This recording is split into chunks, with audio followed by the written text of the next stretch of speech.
A second approach is called the signal protein strategy. This type of normalization is unique because it uses the target protein as its own loading control by comparing the total target protein amount against changes in any post-translational version of that protein. Examples include phosphorylation, glycosylation, and ubiquitination, but it can also be any modification where suitable antibodies are available. So, does the signal protein strategy meet the three characteristics of accurate internal loading controls? Number 1 says it must be a protein or proteins present in every sample. This does hold true, and it acts as its own loading control. 2 primary antibodies are required to utilize this normalization method, each raised in a different host. One antibody must recognize all target protein, regardless of modification, and is called a pan antibody. In this case, pan stands for panorama, meaning a comprehensive antibody. The second antibody must recognize only the modification of interest.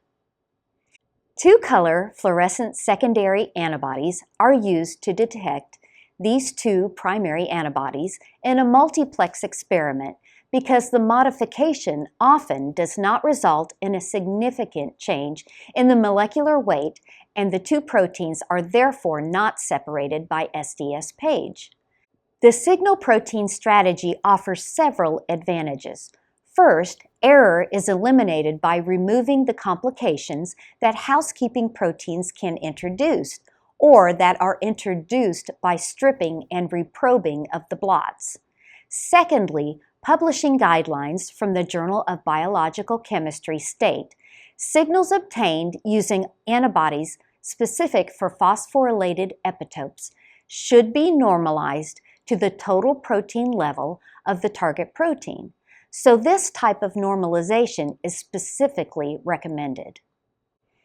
Going back to our list of attributes, the second descriptor states that expression is not affected by the experimental conditions. With this type of loading control, validation of changes in expression is unnecessary because they are inherent in the loaded samples. Finally, we must show that the internal loading control can be detected within the same linear range as the target protein.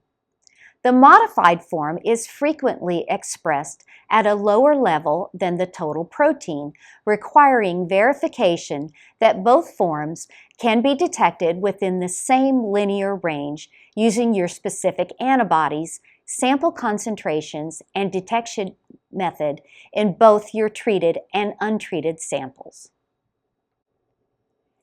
Chemiluminescent detection is not recommended for this type of normalization because, as mentioned above, the modified proteins do not run at a significantly different molecular weight and cannot be distinguished unless the blots are stripped and reprobed, a practice that introduces needless and avoidable error.